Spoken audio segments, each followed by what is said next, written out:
Right, we're back for another interview series where we Mr. Titan Fitness himself, second guest on the podcast. Thanks very much for coming on, my man. Thanks for having it. But before we get into some questions, tell the people in 2 or 3 minutes who you are. Who I am? Yeah. How far do you want me to go back? As far as you want, mate. Like the womb? No, not as far as you want. Not as far as you want. So just tell them about your story. End of uni and starting up our business. Right. So just like anyone, went to uni, studied product design, got my honours degree, went to do a master's degree. Didn't really know where my career was going. Hated my master's degree. They changed my master's degree last minute into a research master's. It was rubbish. I was in my bunch of academics and they just weren't my cup of tea. And then I was going to drop out. An opportunity came up to open up a facility for a gym that was totally different to anything that I was doing. And then I just kind of managed to convince everyone around me that would tell me not to do it that it was a good idea, because I'm so passionate about it.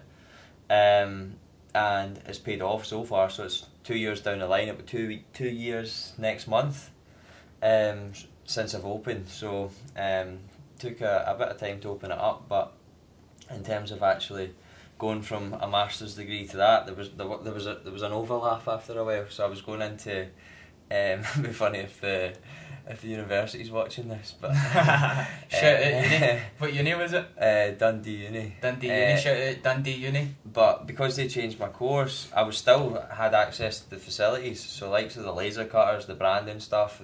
Like I got a lot of stuff out of the university, and put it into the Titan Fitness stuff because I knew it was kind of going on. Technically, I was still a master's student, so I kind of used my design background to brand, and then my fitness background to like my fitness hobby more like to then develop the business further from that standpoint. So anything else? I had to build the gym, like refurbish the gym, and do a PT course, and try and get my head around being a business owner in about 6 months or something like that. A very short time. A short period of time. But I'm a firm believer in if you want to do something, it's the same with fitness, same with anything.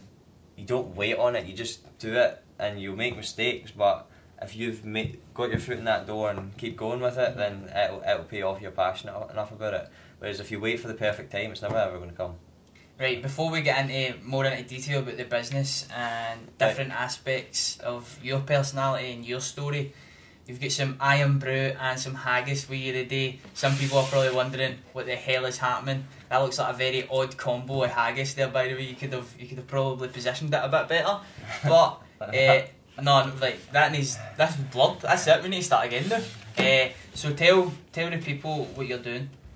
And why I'm wearing a Macmillan top as well here. Yeah, so basically me and David are doing I've done one before and so has David, a 10,000 calorie challenge. I done one for charity. It was absolutely brutal for me doing that. Yeah. I started with pancakes. Yeah, so did that. 10 or 15, that's the worst mistake ever to do. Because they're so dense. Yeah. I was that full, right? By the end of it, I had 2 or 3 pancakes left. Yeah. And I was taking a bite and putting water in my mouth, squishing it about and drinking it, and that was right at the start. Then I scoffed a burger 30 minutes later. Yeah, I definitely think you can make it so much easier certain ways, but we've done a different version of it. So we've now got a 24-hour challenge for Macmillan cancer, because we both had family members affected by it.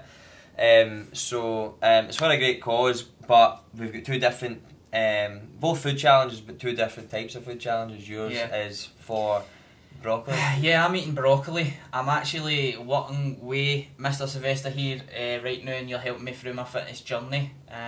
Essentially my coach, and a bit of a mentor. You give me a training program and a nutritional program as well, so I can't exactly do what I wanted to do, because that would have been a 5 Guys or a 24-hour challenge eating McDonald's. So I thought that I would meme it a wee bit and make it more of a joke out of it. So I'm doing broccoli. And by the way, broccoli isn't nowhere near my favourite anything, honestly. So it's going to be brutal for me. I'm starting it just after the podcast, so I'll go for 24 hours straight eating broccoli. And I seen that you added water as well. Yeah, so you can have Just as a disclaimer, I didn't stipulate that. But since he said it and since it's on the thumbnail, I'll only drink water as well. But it's for a great cause, for Macmillan Cancer support, and for some people maybe that are watching that don't know my story about Macmillan Cancer. When I was 17, I signed up to run a marathon. I had no long distance running experience whatsoever beforehand, and it was for Macmillan Cancer support, so I had to raise £750.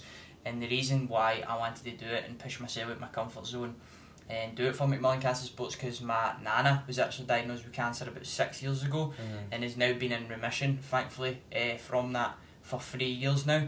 But I've also lost members of my family to cancer, and I think most people watching have been affected by this. I think it's 1 in 3 people have been diagnosed with cancer or will be diagnosed with cancer, which is an absolute crazy statistic. So I took on the marathon challenge. This is where I got to the top, and with a week's training I managed to do it. Honestly, I had cramp absolutely everywhere.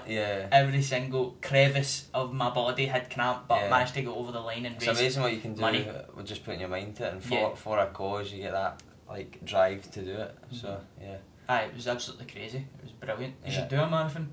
I think that's something I've never done. Like, the 10,000, because I done that 10,000 burn challenge where I need to burn 10,000 calories a day.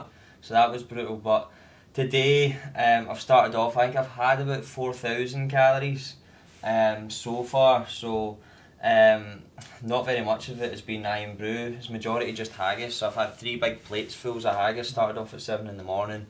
Then I had a couple of clients at the gym, and then ate probably about a few thousand calories after that, some with David, and then done a workout. So we're here today, we're kind of halfway through the day. I feel alright now, so we'll see how it goes. 4,000 down, 6,000 to go. So long way to go, mate. And there will be a link in the description for anybody that does want to donate to the cause. It will take you to a Just Giving page, and you can donate if you've got anything. But now, moving on to you, Mr. Titan Fitness, or Sylvester is your actual name. I want to know where the fitness journey began for you. Where did fitness first come into your life? Have you always been involved in that, or did it just what happened? Well, fitness actually came into my life because I was a bit of a, I don't know, like a podgy teenager, and then but it didn't overly bother me. You wouldn't look at me and think it was fat or anything like that. Maybe you might, but I never realised it anyway at the time. I'll be the judge of that. But you didn't want to see pictures of me, mate, honestly. But like, it was more just like podgy. It wasn't like, it's just like puppy fat sort of thing. But it was never anything serious. But obviously every teenager goes through that kind of thing in their heads. I always had that in the back of my head. I should really go to the gym. But this was about 14, 15. And I played golf loads. And I went up to the golfing up in Newton Mearns. I was a member at a golf, what do you call it, a golf club there. And there was a couple of boys that were, so I was 14, 15, they were kind of just leaving juniors, they were about 18. But see that gap, that 4-year gap, it's a huge difference. They were like men. And it wasn't even that, to be honest. Like, I was in the golf team, and I was in a single figure handicap, I was doing alright. And they knew exactly where I lived. And it was getting to the point that they were threatening me, they were giving me phone calls and all that sort of stuff. So for me, if anything was ever to happen, I would like to be able to defend myself. So I went and I joined the boxing club in Maryhill, and I learned how to box. But I was more learning to box for fitness and self-defence, and then it snowballed into fitness in general. And then I had a few fights at university, and then after that my kind of love of fitness just grew and grew. So that was How did getting into combat sports help you then? Because I know I've done some boxing training. I've never actually had a fight, so shout out to you for actually stepping into that ring and doing it. How did it help you? Because even if you look at a lot of boxers' stories, a lot of fighters' stories, a lot of them, you know, have got out of maybe doing some bad things through the discipline that boxing gave them. So what do you think, how did it impact you, and how do you think it would impact other people? It was different. A lot of people probably look at me and think, like, just based on my background, like I've not had a bad upbringing or anything at all. So like a lot of boxers, they'll come from like a really absolutely nothing, and they've got this hunger. But for some reason, I do have a hunger, and I don't really know. I think it's maybe trying to prove the opposite of that I'm not kind of silver spoon.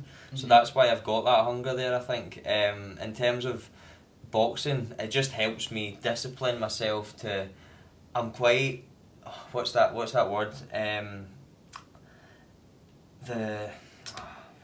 I don't know, mate. Total mental blank. Yeah. That's the haggis getting to your head, by the way.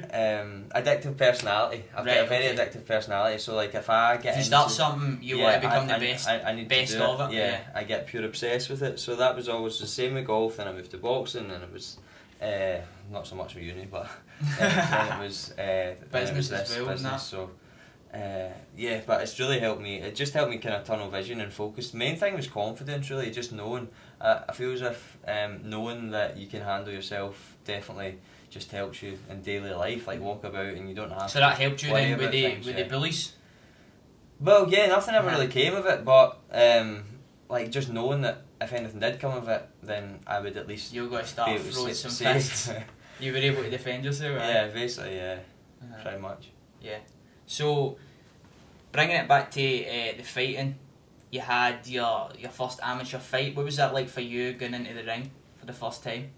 It was a Glasgow uni. When would that Did you go? Oh, you went to Dundee. I went to uni. You've got a wee bit of a Glasgow uni accent, to be fair. Nah, I'm joking. You don't want a Glasgow uni accent, by the way. Andy Murray. No, it was in Glasgow Uni, the debate hall, so it's got like 2 floors. I think I fought, his name was like Harry Hutton or something like that. He was like the Glasgow Uni club captain or something like that. I remember I fought him, and because it was in Glasgow Uni, the roar for him, so he was my first fight, but the roar for him when we went in was crazy. Everyone was going, Harry, Harry, Harry. I came Did that motivate you? It was like Sylvester from Dundee, like my dad and like my dad's pals and like a couple of people that I knew, like the whole stadium was for him. And then I hit him with a couple of good shots and rocked him, and everyone was like, oh, and then obviously kind of turned the crowd a little bit, but it was just mental, like the fact that the crowd just turned on the man so quickly. Yeah, he's shite. We'll just cheer for the boy for Dundee. There's no affiliation with, no loyalty whatsoever. No, so I won the first fight, and then went on to the final of the Scottish Championships at uni. The university level isn't mega, if I'm perfectly honest, but it was a good experience too. Aye, you still smashed somebody, didn't you? Yeah, got to punch someone in the face. A few times. Yeah. I wanted to talk about bringing it a wee bit away from you. You are now doing some MMA training, aren't you? Can you talk to us a wee bit about that, what you're doing and what your plans are for that going forward? Me or MMA in general? Just you. Alright. Well, I've had boxing fights, so my hands are probably past some people that are MMA. Some of them are pretty high up MMA, but I'm better than them with my hands. But when you add in kicking, you add in any wrestling, any jiu-jitsu, it's a whole different ball game. Like yesterday with my coach, I was just doing front kicks and getting that in the vice and trying to like slip it, and there's just so many more things to think about. Yeah, so many things to worry about. Sloppy, like boxing's an absolute art, and you look really good when you're slipping punches, you're evading, you're countering and stuff like that. It looks really cool. But MMA, regardless of what anyone says, is 10 times harder. So much harder. Oh, yeah. That's controversial. So I'd love, because I've done both now. I'd love to get a fight. And you've obviously had that experience, haven't you? Both, so you've got a bit of an unbiased opinion. Exactly. Because I've went from that to that. So, but I still love boxing. Still love watching it. I'm not a massive fan of people that just take stuff to the ground, but I'd love to be able to have that in my in my tank to be able to put if I need it. But I'd love to get an MMA fight or a Thai fight or something like that next year, even for charity or something. That would be awesome, man. Yeah. I'm an absolute massive boxing fan, and I always look down on MMA, not in the sense of like it's crap or that. I hated it. Like, see when there was like a big boxing fight, and it maybe never lived up to expectations. Like I remember Fury and Klitschko never lived up to expectations, even though Fury absolutely done something that nobody could do for 10 years and outboxed reigning champ Vladimir Klitschko.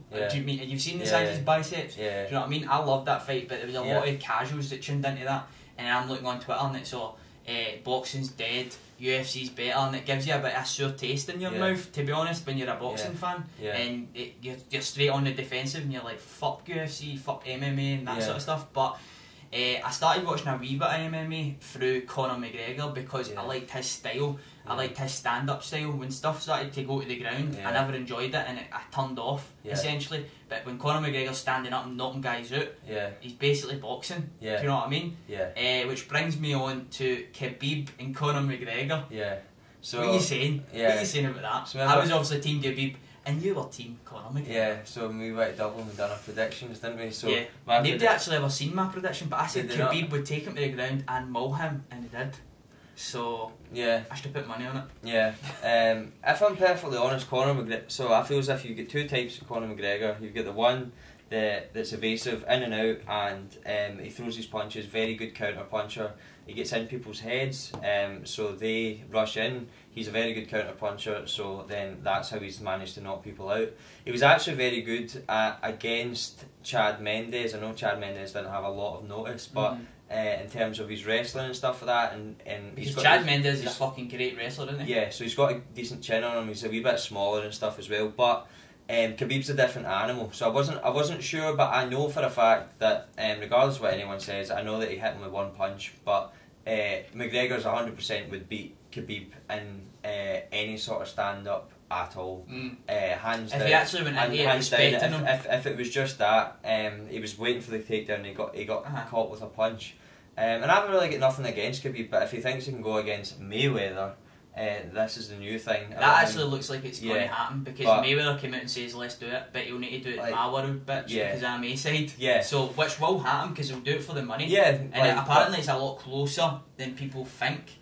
Khabib's managers came out and says that they're in negotiations and they are talking. Mayweather will do it. Well, Mayweather will do it very soon, because he doesn't want to give someone an opportunity to learn more about boxing. But I don't think, honestly, see when you look at Mayweather and McGregor, I've watched Mayweather and I've watched all his past fights. That was the worst Mayweather I've ever seen, and he still dispatched him in 9 rounds. People say well done to Conor McGregor for going so long, but honestly that wasn't even Floyd Mayweather you were in with. That was just an out of shape, old, come forward Mexican style type Floyd Mayweather that I've never seen before. He would like, see if Mayweather done that against some of the best opponents he's faced. Manny Pacquiao, Canelo Alvarez. He did get sparked.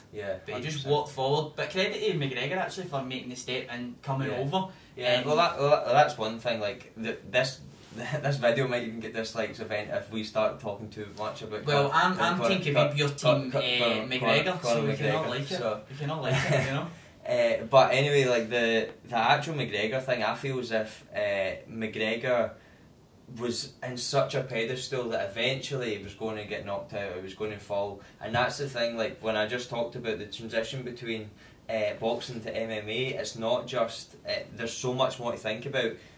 Adding in a front kick, adding in an elbow, adding in a spinning back fist, adding takedowns, so that's why Khabib's such a special case. No one has an undefeated record in MMA.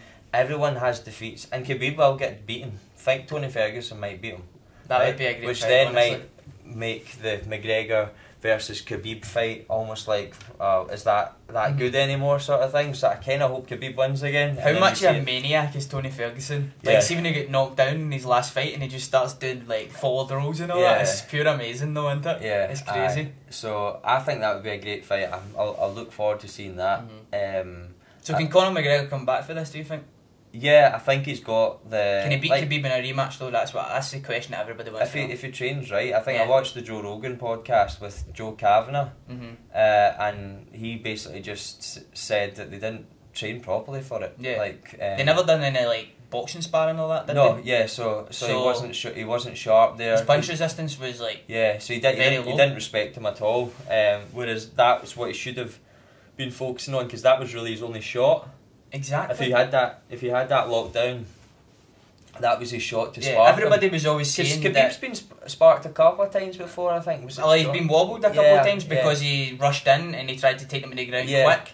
But it's like every single round starts in McGregor's world, so he should have been trying to capitalise on that, I think. Do you know what I mean? But he didn't, and he's going in with his hands down, just completely no respecting them. You can get knocked down off anybody, especially if you're punch resistant. punch resistance is yeah, like no one's very one's low. invincible. You seen that Anderson Silva, and what's his name, Chris Weidman. Anderson Silva went like that. Exactly, And he Chris just Weidman knocked some sparked him. spark That was that. Yeah. And then what was the second fight they fought each other? And then Anderson break his leg or something. Didn't he? Aye, So it's, that was gruesome. yeah. He So went for a leg kick and his leg just went in two. I mean, I still rate Silva. I still think he's one of the greatest, but he just can't have an undefeated record, which is why he's mental. That Khabib's, but he's not fought the calibre of people other than the last maybe few You fights. would say McGregor's the top of the list. Yeah, Who he's fought. yeah. And it's only going to get so harder. if it gets better. So I'd say now if he gets four decent fights now, in terms of like he beats 4 people that are really up there, then yes, he can be one of the GOATs. He can definitely be one of the greatest of all time. I just don't think, other than McGregor, really he's fought anyone of major dominance that has been top 10 like title. Exactly. So that was pretty fun. Enjoyed having that wee talk about combat sports there. That was decent. But moving back to you, fitness, like people getting into the fitness world and want to just lose a wee bit of weight, or maybe want to gain some muscle, all the different avenues that they go down. And actually, the whole reason why I started, not just so that I could enhance myself and be fitter and feel better with the fitness series that I started, was to actually help people. And if I can help one person through that fitness series, then I'll be made, which I think I actually have done already, because I've had a few messages from subscribers that are asking for tips and all that for me. And obviously I said in the first episode I can only give you so much before you're the professional here. But a guy reached out to me the other day, man, and I'll not say his name or that, but he was struggling with his weight, and for the first time ever in my life I just went like that, here's my number, phone me.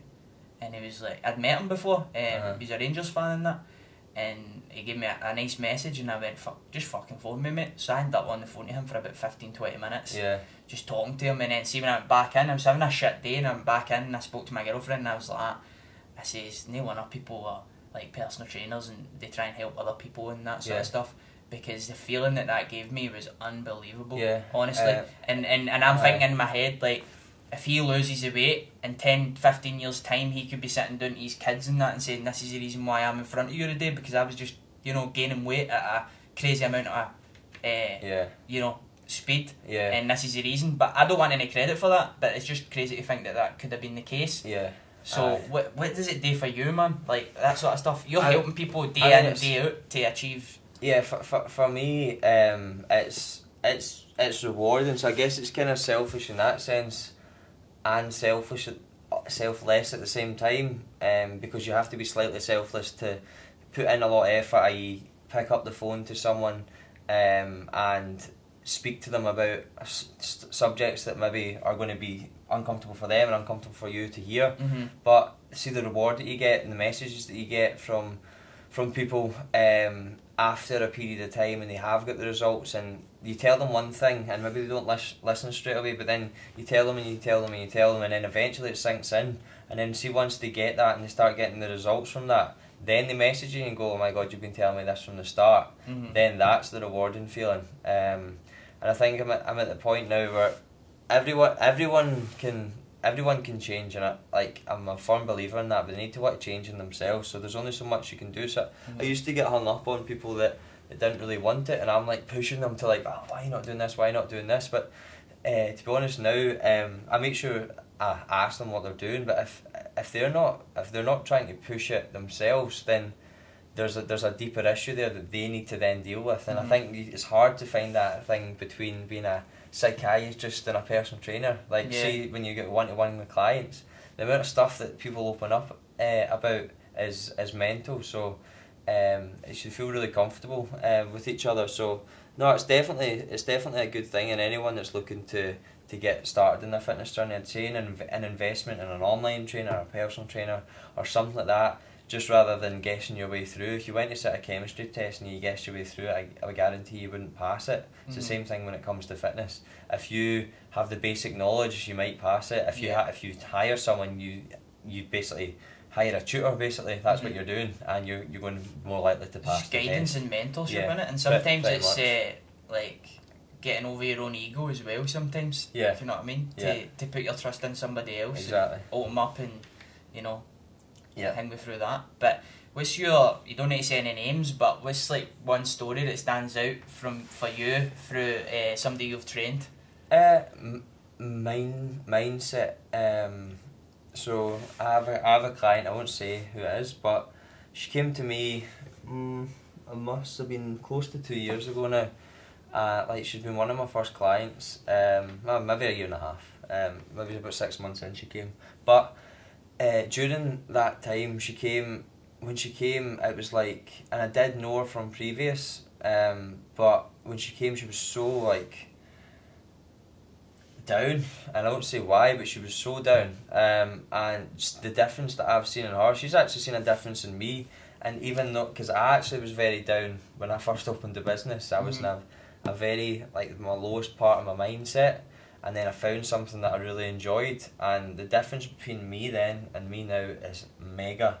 And it's almost like, because she's been with me for so long, that we've kind of grown together in terms of like our mentality, not just physical. Like physically, she's able to wear a dress for the first time in 5 years and feel comfortable in it. So that's all great, right? But anyone can really do that if they set their mind to a calorie deficit for long enough. But it's the change in lifestyle, the change in mindset, all that sort of stuff that really matters. So that's the kind of standouts to me, not just the fact that I got someone from point A to having a six pack. Like you can do that. You can have someone, if they follow the right structure, do it, and it's cool. And yeah, it would get them a bit more confident about themselves and stuff. But see, just that whole change in mindset and mentality. Changing mindset is so strong. Yeah, but that's going to stand you in good stead for the rest of your life, not just 10 weeks. That's class. So that's class. Yeah. But the business, I want to touch on that as well. Yeah. Your business, you're obviously 24 years of age, or 24, isn't you? 24, 25 next month. And you actually have your own gym. It's just been awarded the best independent gym in Glasgow. Yeah. How did that go about? How did it all start, honestly? Yeah, so... Because some people will look at you and be like, how the fuck did he get there? Do you know what I mean? How did he get this? How did he get that? Yeah. How did that happen? I mean, like, nothing happens without a bit of kind of luck, I guess. But I always feel as if you either take that luck and run with it, or you just kind of let it run by you. So when the opportunity arose for the space, with some of the equipment in it, it was a dead good opportunity. But people could have went, it's not the right time, I'm doing a master's degree, I'll do that when I come back. It's never going to happen again. You just need to run with it. So I'm a firm believer in, which is why I push my brand so much, and don't get a lot of return from a lot of videos that I've done. I'm starting to get a wee bit now, but I don't get a lot back initially, but I love what I do. So in order to keep going with stuff, I always feel as if eventually, if you're in the right place at the right time, you'll get lucky. But in order to get lucky, you need to continually put yourself in that position to get lucky. Totally agree with that. So that's the whole mentality behind it. People always ask, and I think probably my girlfriend and my family are the people that deal with it the most. I obviously have my hours. Like I had my hours this morning. I only had two clients this morning, but because I've had a few away on holiday. But the main thing for me is that I love what I do, so the amount of hours that I put in that people don't see, editing videos,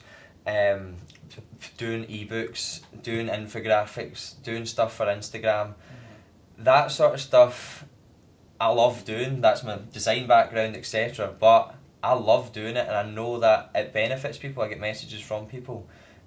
So that's what spurs me on, but it does distract slightly from my personal life a little bit, and for me it is hard to decide where my personal life finishes and where because I'll go on holiday with my girlfriend, but then I'll also vlog it and have my camera. See, I was talking about that in the last episode as well. When I first get started in YouTube, I was on holiday and I never even had like that much followers, and I was like constantly carrying a bit of camera, and it detached me from the people that I was surrounded by. Yeah, so it's finding a balance between it. Exactly, it's finding a balance with everything in life, mate, honestly. Like for me, training and making videos and stuff like that would always, either one would be good and the other would be bad. Yeah. Do you know what I mean? Yeah. But it's finding that balance, like putting your time into something for a certain amount of hours and then putting your time Yeah. into that, but not forgetting about the people that are important to you and Yeah. friendships and real life. Yeah, at the end if of the all day if as all well. if all what you just said went tits up, who would you have to call upon? Exactly. So that's what you need to think about as Mhm. well. So you were talking a lot about all of this selfless stuff that you do, and you're doing all sorts of amazing stuff that people won't even see for the outside looking in. Like Yeah. you've got your Facebook pages and that you're constantly putting videos into, that I'm obviously in and I've saw, and you do unlisted videos, you do recipes, you do all Yeah. sorts, mate. Why do you put so much in? Like obviously you love it, right? But Yeah, well, there's people out there and they probably annoy the fucking shit out of you because they annoy me, and that's the people that they're cheating their way through being a fitness coach and that, and Yeah. they're creating these programs and they're not personalised and they're literally just throwing them out and charging all sorts X amount. And, you know. Well, for me, it's not a short term. So I used to, when I was first getting into it, I had, and I still do have them. Like I've got them as PDFs, and if people want to have it, I look at them. Fair enough, but I would never ever, and if ever do now, push a meal plan to someone. Then you know that I've been sold a lot of money for it, because I don't believe in them. I don't believe that anyone should follow. Like everyone has a diet, just make it healthier. So like in terms of like all the stuff that I do, I try and give out as much free content as possible, to the point that you're suffocating. That's probably a bad word, but like you're giving so much back. Honestly, I'm trying to show without people asking as for much, and it's almost like they can't get away from the some simplistic facts that I'm giving them, and then they're like, right, okay, and then once they make that next step, and they make that next step, and they make that next step, and they go, actually there's this guy, and then they tell their friends, and it all kind of whirlwinds. So I'm looking more for like long-term brand exposure than short-term money. So I could make a few £100 out of like a meal plans per that's short-term money. Yeah. And this is something I was talking to my cousin about actually on the way to the Rangers game last night, and without sounding too critical and stuff like that, I know that some people want instant money, they want it here and there, but I'm a big believer in the method of putting in the work putting a lot of hours and stuff, basically for free, for long-term gain. Do you know what I mean? So the example that I was given to him was a video that Rangers TV made about 2 or 3 months ago. They posted a small teaser on Twitter, and in order to actually see this video you needed to pay like £6, right? So I says that this should be free on Twitter, and I get a bit of backlash from it, from people who obviously have a different mindset for me, but they were saying, just pay the money, do you know what I mean? Which I was like, it's not about the fucking money. Yeah. It's not about paying £5, it's not about paying that subscription service. For me it's about giving all that free stuff away, and I look at teams like Man City and Manchester United, and yes, they might be in a better financial state, but they're giving away so much for free, and what that's doing is it's building the brand. It's meaning that people, like, for example, right, if they put a video about behind the scenes Steven Gerrard, right, and it's the 4th most viewed video on the Rangers official page, if they did that non-stop for one every single week, think about how better and how much money in the long term that you're going to raise. You might not know that a fan from Indonesia bought a Rangers strip because of that video, but you still get the revenue from it, and I'm a big believer in that. It's not something that's tangible. People deal so much with maths, and they like, I made this from this and this from this, but it's not always that simple. Maths comes into it, because unless like, what's the phrase, like, cash flow is the oxygen towards making a better business better. But you can't do so much for free, do you know what I mean? You need to get something. Money has to be flowing, but it doesn't need to be the main driving force. The main driving force needs to be something a wee bit bigger than that, in order to, I think, have a successful brand. So, but my goal is to be doing a podcast similar to this in 3 years' time, and talking about what I've just talked about, and almost like proving it to be right. That long term goals, 3, 4, 5, 6, 10 years down the line, that's where you want legacy, rather than just a quick buck and a brand that hits a wall after a certain amount of time. So you decided somewhere along the line that you wanted to start being a presence on social media, that you wanted to start doing stuff on Instagram, doing stuff on YouTube, Yeah. and obviously what you're saying is it doesn't give you much return. Yeah. So what do you think the values of social media are for a business, for a small business, medium business, bigger businesses? How can it help you? How can it help your brand? Well, I watched a lot of YouTubers and stuff like that, and seen what they were doing, and I was like, I could never do anything like that. And I had the camera in front of my face before, and I was like, I just some of them, even though some of them are still on my YouTube channel, and the first few videos are like the worst things you'll ever see. But everybody that was even with practice as well, before I'd even released anything. So there's ones that are way worse. So there's some in the vault that you're going to need to be releasing soon. Yeah. So but then as soon as I stopped caring what people thought, then that was me. Mate, that resonates so much. I had to have but then I didn't even receive any negative feedback. I know that people had said stuff about me opening a gym and that and they knew me from the past, and now 2 years down the line, see the amount of messages that I get from people that I know them from school or from high school, who barely spoke to me a word, but will message me about diet or about this or about saying I'm doing really well. I'm like, now you understand why I'm doing what I was doing. Potentially they could have been the same people that were speaking about you behind your back or doing that. So like, I don't hold, like, I think that's the main thing, is that I used to hold grudges to people, but now I kind of just let it go. Maybe not let it go as such, but move on from it. Yeah. Quicker. What you says there, as I say, has really resonated with me about just no caring what other people think about you, and it takes me back to Gary Vaynerchuk, and that's what it reminded me. He says it all the time, but a few days ago he said it in an Instagram post as well, and in one of his videos, once you stop giving a fuck, that's when you'll get it. You'll win. 100%. Yeah. I think. If you think about it, right? Like, most people, if they say something bad about you, if they're a troll online and stuff like that, who gives? Yeah. Honestly, but how are they going to impact you? You can only impact your path. Yeah. Do you know what I mean? Yeah. And something he said, which was absolutely crazy, was that his mum was there, and he was like, I could lose everything right now, and I would move in with my parents and my kids, and I still wouldn't give. I'd still wouldn't give two fucks. Yeah. Do you know what I mean? Yeah. That mindset's crazy, and if you can achieve that sort of level, I think he's got everything, but he could lose it all tomorrow, and he wouldn't even, and he'd be like, the grind starts, the process starts again tomorrow, and you enjoy the process and that. Yeah. And that's another thing I want to ask you about the business. Do you enjoy the process? Yeah. Building the business, and where do you want Titan Fitness to be? Do you want it to be just the one location, or do you want to expand? What do you want the brand to be? Yeah. So the main thing is, it's not just like Titan Fitness is currently just a gym, but I wanted to be bigger than that. I wanted to be a brand. I want to, I don't know, I don't want to speak about too many things, but I want to have separate facilities that represent the Titan Fitness brand to the level that I want, and the care that I want.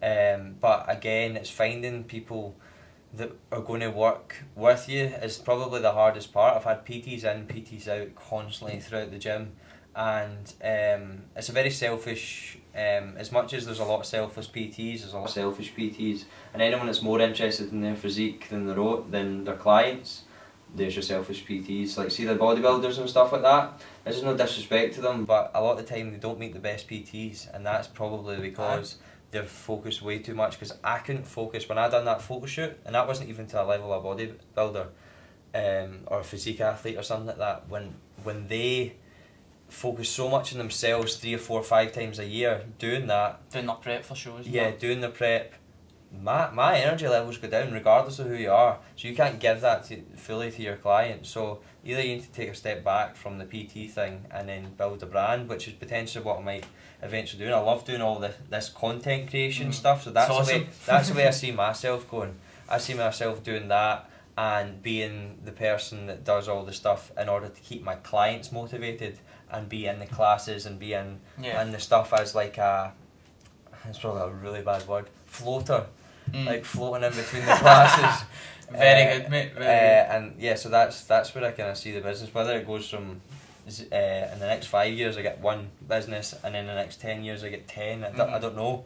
Do you have an ultimate goal? But do you have something like, I know Gary V's wants to own the Jets. Do you have an ultimate goal? An ultimate goal. I think that's the thing. It comes back to fitness. Some people asked someone last night. I got someone to sign up for my new class, and I was asking them, "What's your goal?" And they were saying it's to lose 4 or 5 stone. And I was like, "That's great." right, this is 6 weeks. What do you want from this?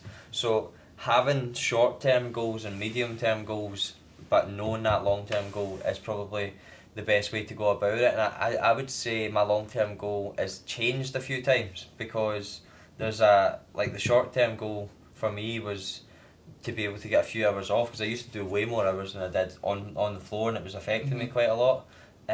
So that's been achieved. I've got a few PTs in the gym now.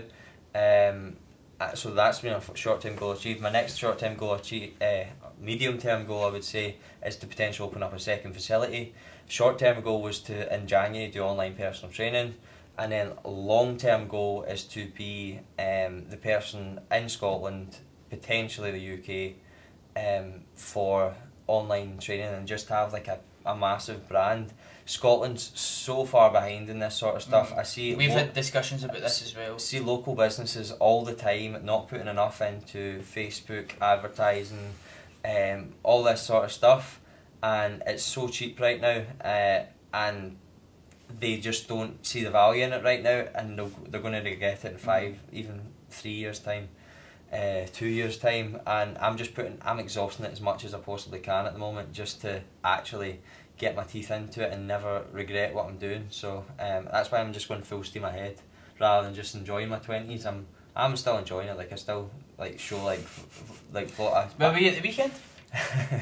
Belfast. Oh right. Okay. But like you know that steaming drunk that you missed your flight. Nah, it wasn't anything to do with it. Cut it.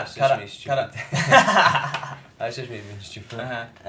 But no, that's it. Like I'm more focused on business than I am going out with my mates. Like my mates I went to see are mates I don't see in 6 months, sort of thing. So yeah, for me it's all guns blazing right now with business. Yeah. What about your channel as well? What direction would you like to take that in? I know you like travel as well. Yeah. How important's like travel in that to you? Massive, because I think the whole vibe that I want to give across and everything that I'm doing isn't clean eating, isn't that stuff has to be a chore.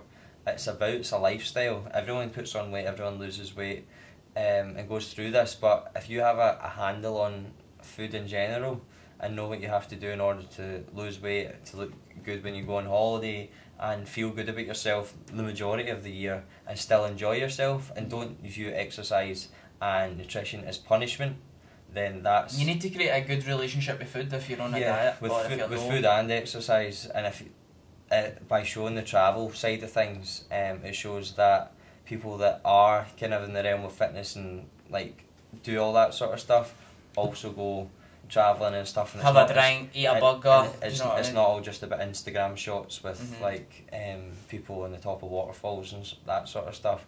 Like people will have like burgers and chips and pizzas and stuff like that, and might even put on weight. And I think that's potentially what's wrong with Instagram at the moment, is that I'm probably the worst shape I've been in a number of years, and it gets to you mentally, because the gym's always been my get-to for like going and like smashing a workout and kind of almost getting all my, I don't know, frustrations and anxiety out. So then it helps me so much, and it's the same with most people. You get all the endorphins released and stuff, and there's so much benefits to exercise, but there's so much now that's on Instagram that's just like a post with this, or a post with an iron brew bottle, or like a post with something that's like, that's the main thing, and then the fact that they've got abs, or like, do you know what I mean, is the main focus, rather than that's a social media game they're playing, showing people the realness of it. Yeah, but it gets likes. Social media influencers as well are underpriced, the exact same as Facebook ads right now, so big brands are cashing in on that, and they are giving them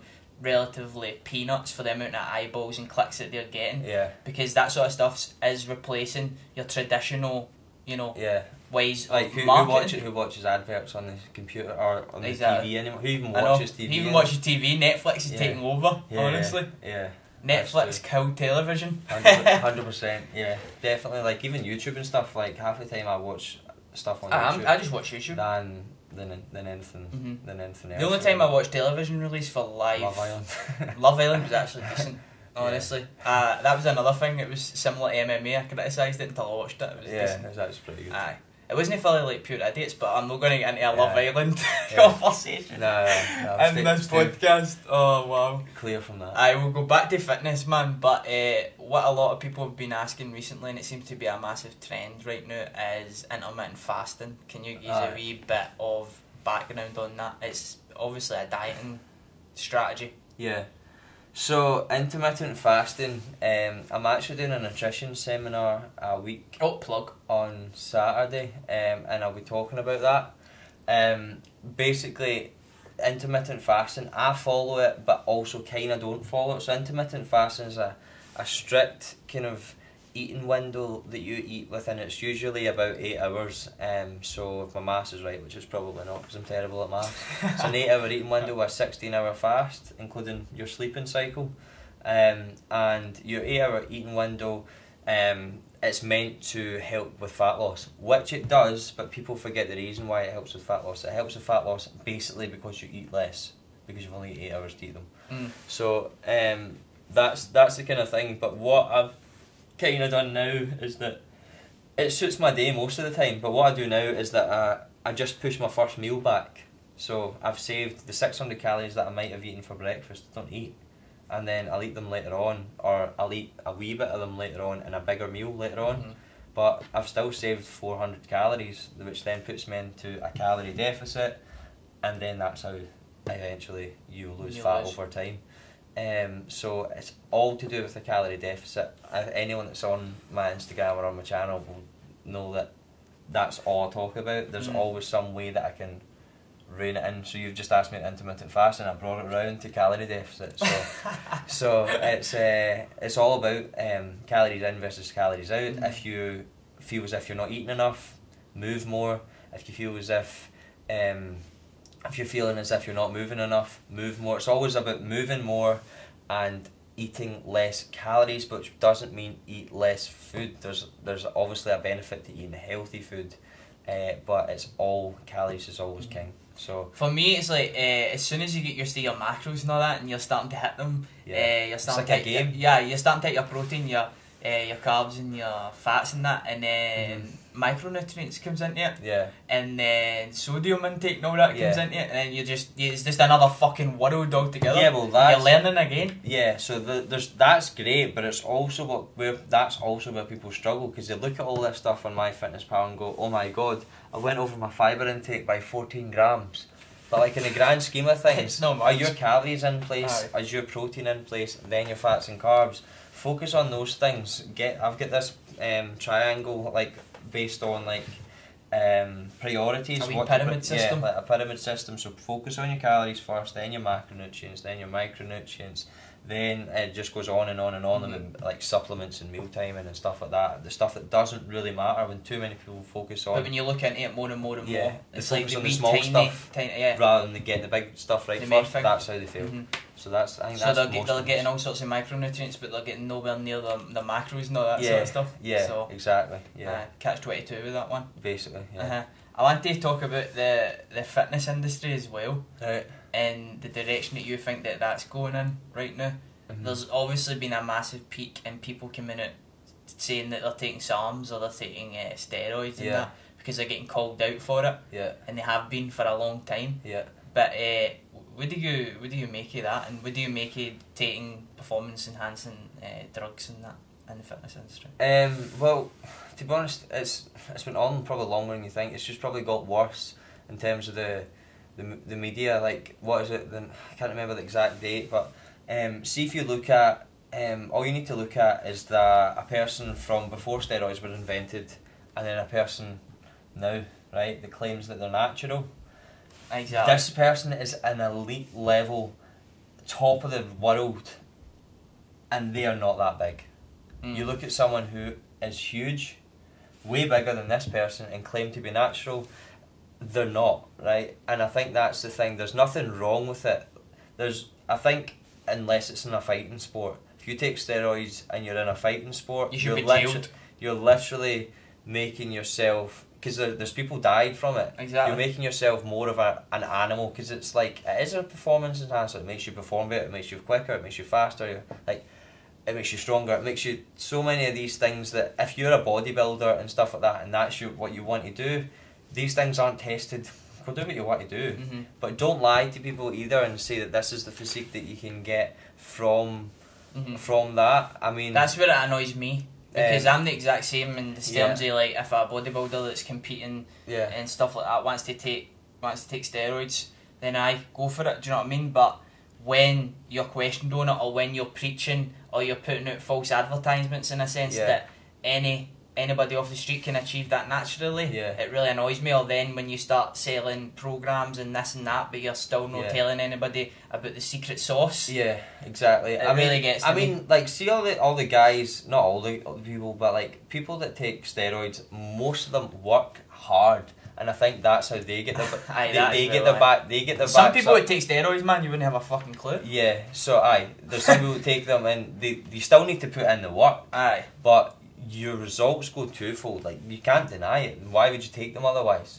So in terms of like, I've got people that I know people that take them, and I've been training since I was 15, as I said at the start of the podcast. As much as I've been training in a deficit for a long time because I've been boxing, and I've been more worried about my weight and making weight and stuff like that. I bulked up for ages. I bulked up to about 16 stone or something, but I was bulking up just to eat and eat and eat, and I was just putting on loads and loads of fat.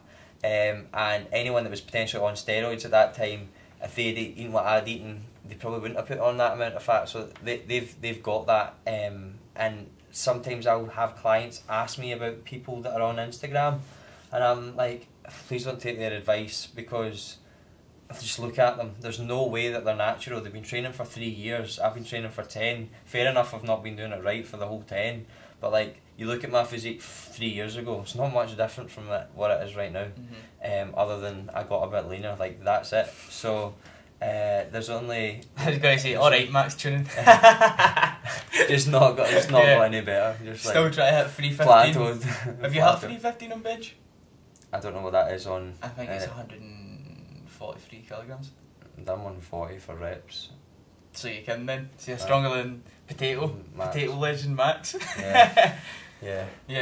Aye, but it's been a trend recently on YouTube, and influencers coming out because they're getting absolutely called out for it now. Yeah. So it's quite good to see. Yeah. It's good to see that they're claiming. Yeah. I mean, like, do exactly what you want, but don't preach a or don't even natural lifestyle. Aye, don't preach it.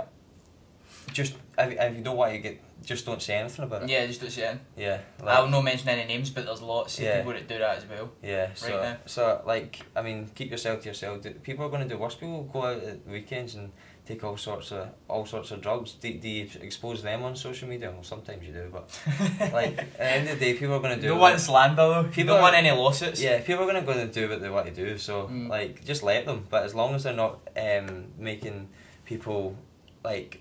Scamming people. Yeah, scamming people. So have that all the time, and then obviously that's like Herbalife and all this sort of stuff is.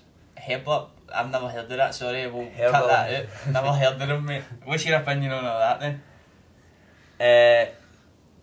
What, Herbal? Gives like a background to exactly what it is and what it preaches.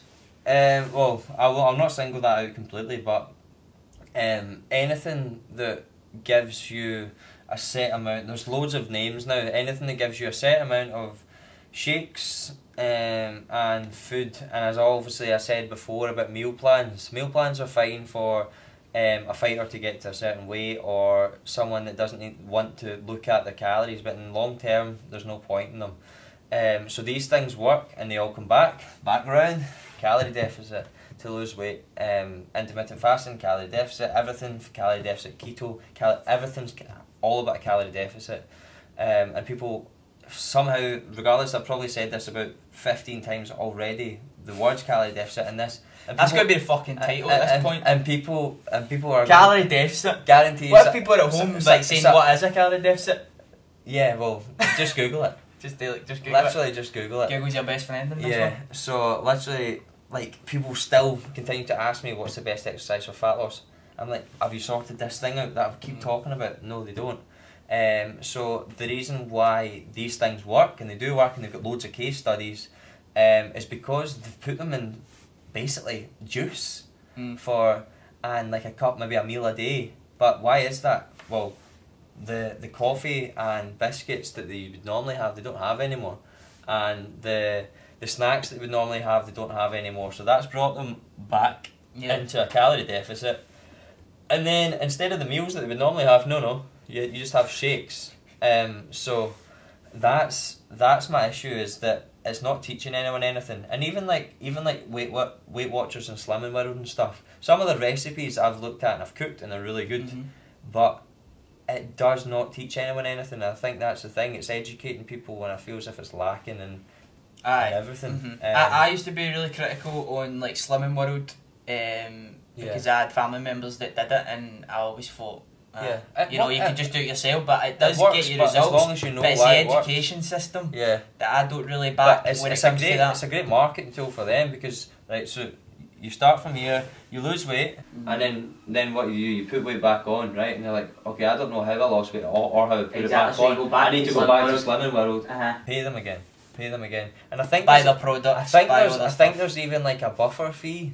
So like you could potentially, I'm sure there's something where you pay them and you don't even go to whatever, like the Slimming World or the Weight Watchers things, but you still have to pay them something in order to keep a subscription and, I don't know, get some of the meals or something. There's a whole scenario with it. If you leave, you basically lose all your progress. Like, it doesn't exist anymore. So when you go back, so they hand out awards for half stone and all that sort of stuff. You set targets and all that. If you maintain your goal and all that. If you maintain it and all that, but if you go back, basically you lose all progress and you need to start from the beginning. All the stuff's there, like all like the goal setting and all that. That's all great. There's just a few tweaks that maybe it needs that could be an absolute game changer, because it is changing people, but they're probably thinking that as well when they're helping these people. They need customers. Yeah. Do you know what I mean? Exactly. But, 100%. That it can help. It can help. That's my issue. It's more being deceitful rather than the actual recipes or anything like that themselves or the company itself. It's just the feeling that it's slightly deceitful in the fact that it's for their benefit, not for the people that they're actually talking to. So Hey, so we've touched on a wee bit of fighting, touched on business, we've touched on social media, we've touched on all sorts here, man. Is there anything else that you would maybe want to have a wee chat about, a wee chin wag about? How are you feeling with the haggis? I feel a bit lightheaded actually. Do you? I was just going to be chatting, but probably. About 4,000 calories down or something. I should really have some of this, but I need to film it on my camera so that I've got I've got footage and proof, because I don't want any haters going, you didn't drink 10 ml of Iron Brew. Exactly. So I don't really know. The only thing I think maybe we did mention it earlier on, is that I do feel as if Scotland's so far behind. Yeah, we did. And very, very vaguely. Yeah, Scotland's... I've had this conversation so many times, man. I look at America and I feel as though they're 10 year, 15 year in front of us. The fact that somebody could walk about and vlog and it's normal. People tweet out, they'll tweet things out for America, like obviously somebody in the UK or whatever's had an opinion on a vlog, and then somebody in America will tweet out like, what are you talking about, mate? Like, this is normal. But here it's not. And same with all the social media and stuff and that. And I know a lot of people that I went to school with that I never really spoke to or whatever watch my stuff, and they'll maybe mention it if I see them once every 3 years. That I might not even have been mates with or whatever. And they're watching my stuff. But I think if I'd started in school, there'd have been a lot of, criticism in that. Because there was another boy that started in my school and he was criticised a lot. So he was. I wish I'd started at uni. You always wish when you've did something and you become relatively successful at it, you always wish you'd started at 5 years before. It's like fitness and all that. So maybe not for you because you started at 15, but I wish I started at 15. I wish I started a business at 15. Do you know what I mean? So in retrospect, you can always say, I wish this, I wish that. So that's the fire that burns the fuel. That's the fuel that burns the fire stronger for the future, because I don't want to be in this position where I regret not pushing my social media, not pushing that, because I felt as if I was like, I don't know what people are going to think of me. I push the business to the extent that I do through not getting a lot of return, as we spoke of, because of that reason. I don't want to regret it. I don't want to ever regret that I could have pushed my business more when times were good. The economy's going to go down again, so the economy's good right now. So thanks for that info, man. That's great. That's so, awesome. at least like if you spend as much as possible in terms of time We're not going while to it's Brexit. good, it's good. Nah, we've not got time for that. Not got time for Brexit. No. What's it? Aye, but Breakfast. what? Breakfast. Right, cool, man. That's us. That would do, my man. Right. Cheers. Cheers. Thank you.